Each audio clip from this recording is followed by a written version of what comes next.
Mesdames, Messieurs, bonjour. Merci d'être avec nous aujourd'hui pour notre émission Discuter avec les citoyens sur le plateau de la radio Al Mouaten. Aujourd'hui, j'ai le grand plaisir d'accueillir mon invité Aylan Kao, qui va nous parler un peu de sa passion, qui fait partie aussi de son travail. Alors, je ne sais pas si vous vous souvenez, mais lors d'une de mes précédentes émissions, nous avions reçu l'association Refugees Got Talent et ils nous avaient parlé à ce moment-là d'un week-end qu'ils avaient fait concernant l'art-thérapie. Et étant donné que c'est une pratique qui est très intéressante à comprendre et à peut-être découvrir, nous avons aujourd'hui donc Aylan Kao qui va venir nous parler de cette pratique qui est l'art-thérapie. Aylan Kao, merci d'avoir accepté notre invitation. Et puis, est-ce que tu veux bien te présenter à nous un petit peu? Oui, avec plaisir. Voilà. Alors, moi, je suis scénographe de formation et j'ai ensuite fait une formation en art-thérapie. Et voilà, c'était bref. Hein? C'était bref, mais toujours juste l'essentiel. On va continuer. Qu'est-ce qui t'a attiré, toi, dans l'art-thérapie?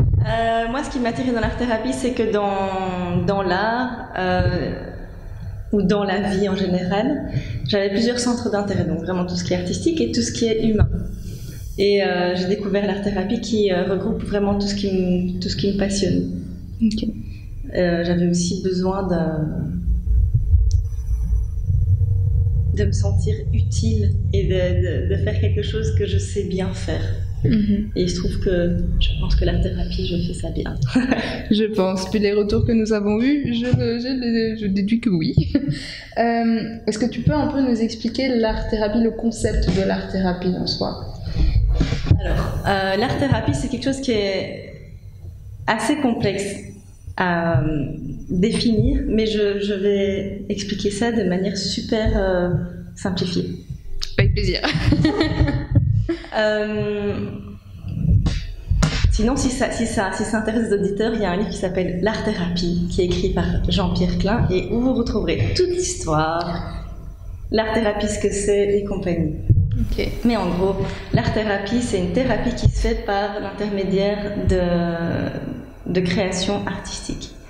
Ça se fait via plusieurs médias, donc ça peut être le son, le mouvement, la danse, le théâtre, les arts plastiques, donc des collages, du dessin, la terre.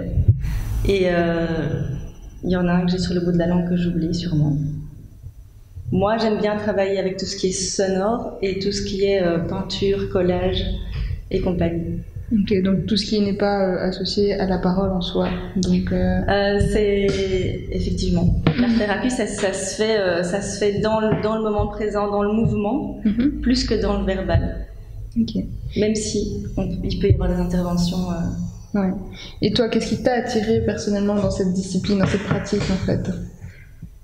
Ce qui m'a attirée dans cette discipline, c'est que en fait, je l'ai testé sur moi-même aussi. Okay. Et j'ai trouvé que c'était tellement efficace que je me suis dit, ce truc-là, c'est de la bombe, il faut absolument que je le fasse, quoi. Oui, donc ça a été un coup de foudre que tu as eu directement. Oui, je l'ai fait parce que j'étais persuadée que c'était très efficace et que c'est un moyen efficace d'aider des personnes.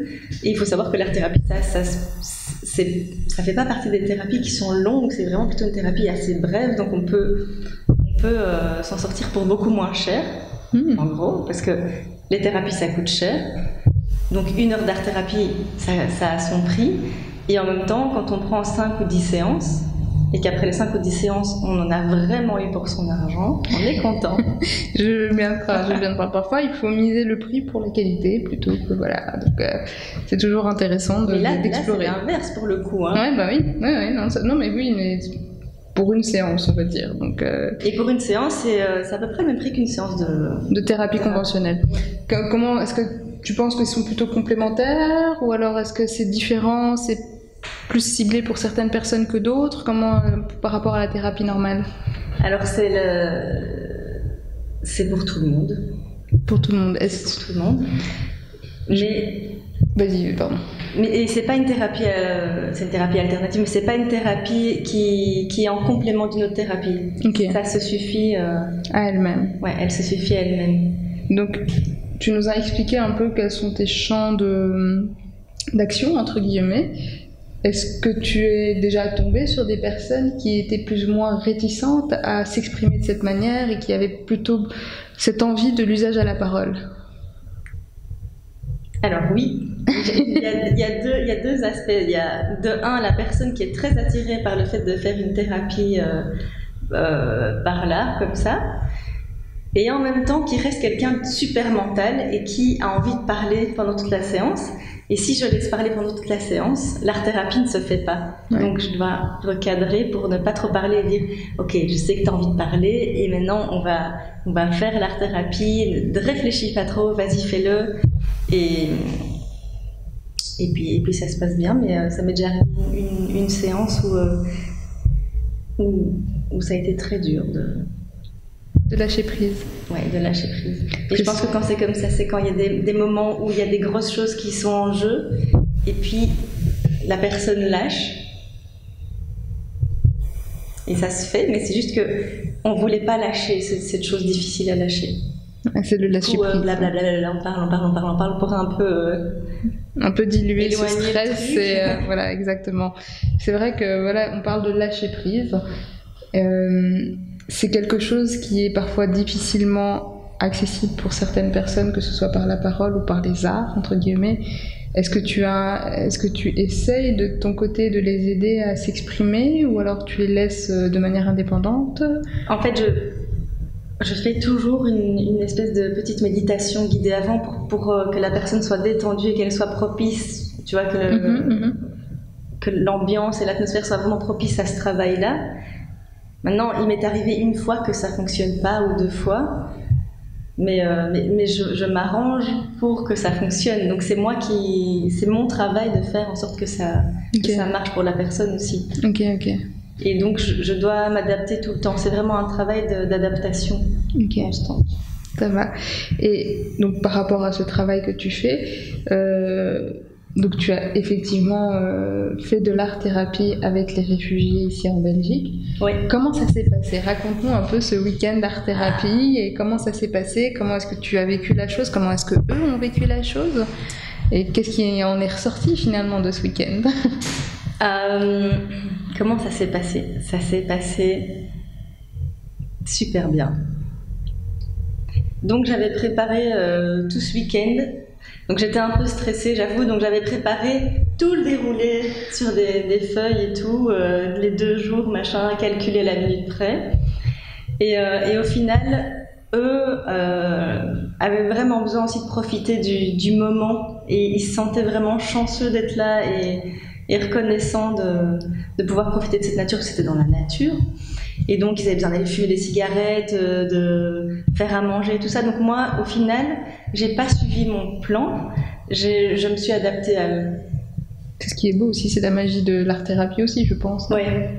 Et en fait, je me suis rendu compte au final que tout le package avait joué pour que ça fonctionne. Donc on a fait des exercices plutôt sonores avec la voix, et ils ont joué le jeu. C'est ça, je savais pas s'ils allaient jouer le jeu, c'est une bande de mecs qui s'amènent et tu te dis, est-ce qu'ils vont participer? Est-ce qu'ils vont vouloir jouer le jeu? Est-ce qu'ils vont avoir envie de chanter l'un pour l'autre et de faire de la peinture et du dessin? Comment est-ce qu'ils voient ça? Parce que bon, il y avait différentes disciplines artistiques dans ce qu'ils font, et l'un n'est pas forcément à l'aise dans la discipline de l'autre. Forcément. C'est pour ça que moi j'ai choisi plusieurs disciplines. Pour t'adapter en fonction des personnes qui étaient là à ce moment-là. Ouais. Pour que ceux qui dessinent puissent chanter et sortir de leur zone d'habitude, sinon ça change rien à ce qu'ils font d'habitude. Et voilà, donc on a chanté, on a fait de la voix, etc. Et à la fin du week-end, j'ai vraiment entendu les mots les plus importants qui sont sortis, c'est l'amour qu'ils avaient développé les uns pour les autres, et il y avait l'amour qui était un mot qui revenait, et la gratitude. La gratitude. Ils étaient dans une gratitude d'avoir pu être dans ce moment privilégié qui était, moi je l'ai vu vraiment comme un bonbon emballé, quoi. C'était magique. Parce qu'on a passé des moments où on a fait ces exercices, puis on a fait des promenades, et ce qui m'a laissé l'occasion de parler de manière plus intime avec certains d'entre eux. Et ça, c'était merveilleux. Et puis les moments où on cuisine ensemble. Ça fait partie de l'art, une forme d'art aussi, la cuisine en soi. Et pour moi, je voyais pas ça comme ça au départ, et puis finalement, j'ai vraiment trouvé que c'était un moment qu'il fallait chérir, quoi, qu'il fallait prendre à ce moment-là et en profiter à fond, parce que voir, les voir cuisiner, c'était merveilleux. Et en plus, ils prennent leur temps. Hein. Vraiment, moi, ce que je fais en une demi-heure, ils le font en 2h30, quoi. Donc, ils dégustent ce moment, quoi. Oui, non, je pense que effectivement, Alix et Sophie nous en avaient parlé de ce fameux moment de cuisine qui était assez intense, comment dire. Donc, je crois que pour eux, c'est un moment, sans qu'ils mettent le mot dessus, mais c'est un moment de méditation, de plaisir, où ils ont l'occasion, pas comme dans l'atelier que je proposais, ils ont l'occasion de se chambrer, de se faire des blagues, de faire les gamins, quoi, la vie. C'est ça, la vie. Et je pense qu'il y a eu des moments peut-être un peu moins joyeux, peut-être un peu plus difficiles. Comment est-ce que tu les as appréhendés? Comment est-ce que tu penses que eux les ont appréhendés, ces moments-là?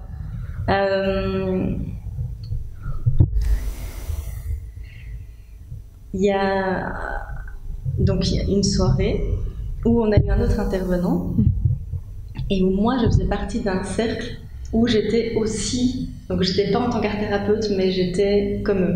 Okay. Et Sophie m'a dit, je croyais tout savoir sur eux, et là ils ont dit des choses encore qu'ils n'avaient jamais dites et que je ne savais pas sur eux. C'est donc, en fait, pendant tout le week-end, il s'est passé des choses se sont décantées et ils ont pu s'ouvrir à tel point qu'ils ont révélé des choses qu'ils n'avaient jamais dit pendant 2 ans qu'ils étaient en Belgique. Pendant ces 2 ans qu'ils étaient là. Et ça, c'était assez émouvant, quoi.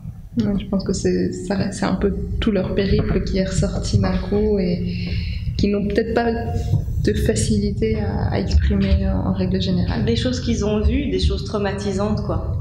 Ouais. Ça n'a pas dû être très joyeux. Heureusement qu'il y a eu d'autres formes qui ont pu enjoliver ce week-end. Oui.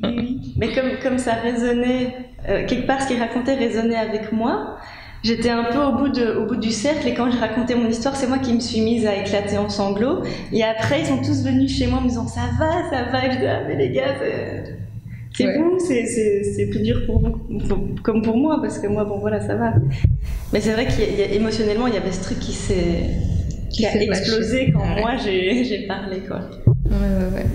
Bah là, tu viens nous parler un peu de la pratique de l'art-thérapie que tu as pu mettre en place avec l'association Refugees Got Talent.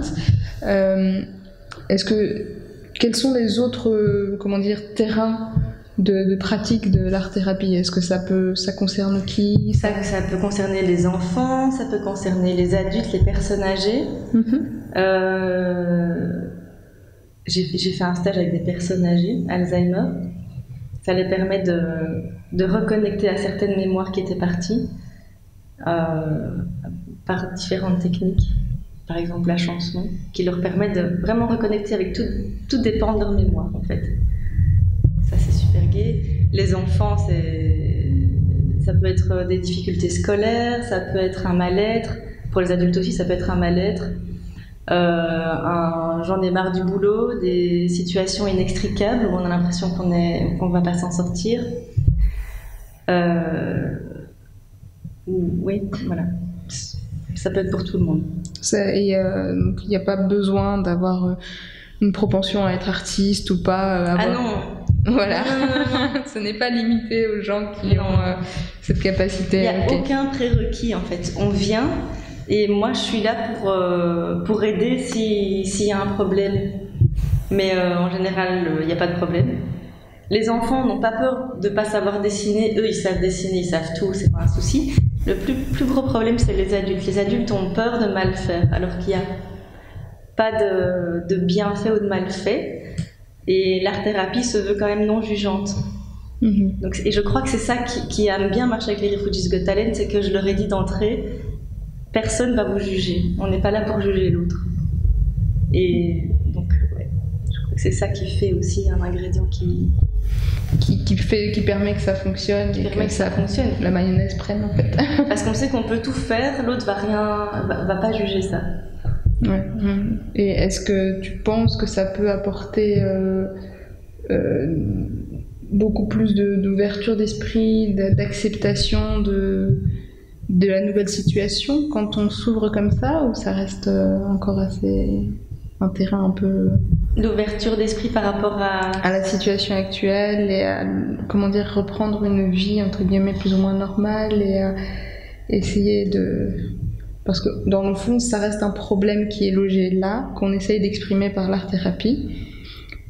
Est-ce que ça suffit, tu penses, en faisant une fois, 2 fois, combien de fois en l'occurrence, pour qu'on puisse effectivement reprendre une vie plus ou moins... Ça dépend de chaque personne. Ça dépend, c'est à tout à chacun. En fait. Moi, je dirais qu'une dizaine de séances, c'est déjà super. Et puis, c'est minimum 5, puis 10, tu peux aller jusqu'à 15, j'en sais rien, c'est un peu toi qui vois. Puis tous les combien aussi, il faut voir ça. Mais oui, ça peut aider très vite. Très vite. Et comment tu peux évaluer un petit peu la réussite en fait finalement de cette thérapie? La réussite, c'est super facile. Quand la personne te dit je me sens super bien, je vais mieux, je n'ai plus de cauchemars, je sais où je veux aller dans la vie, alors que quand je suis arrivée je savais pas. Tu vois les visages qui s'éclairent. Un visage qui s'éclaire, ça veut tout dire pour moi. Je suis d'accord. Quelqu'un qui sourit alors qu'il souriait pas. Pour moi, tout ça, c'est des indices qui font que ça fonctionne. Et puis la personne va te dire je suis venue pour telle et telle et telle chose. Et toi, tu vas lui dire aussi en tant que thérapeute ok, la semaine dernière, on a parlé de ça, on a travaillé ça, ça et ça. Comment tu te situes par rapport à ça? Et la personne va te répondre bon, ça, c'est plus un problème. Ça continue d'être un peu difficile, mais ça va aller. Donc tu peux évaluer très facilement puisque tu en reparles aussi. Ouais, c'est ça, donc question d'avoir comme un suivi du patient. À chaque séance, tu vas appeler un patient. Ouais, tu vas redire, tu vas faire un petit résumé de ce qui s'est passé la fois d'avant. Puis si ça fait 5 ou 10 séances, tu vas reprendre toutes les séances et tu vas dire voilà, première séance on a fait ça, deuxième on a fait ça, troisième on a fait ça. Tu vois, tu peux faire un résumé de tout ce qui s'est passé. Et la personne, si elle n'avait pas pris conscience qu'elle avait beaucoup évolué, là c'est sûr qu'elle va s'en rendre compte. Ouais, c'est ça. Ça fait des baumes au cœur tout de suite.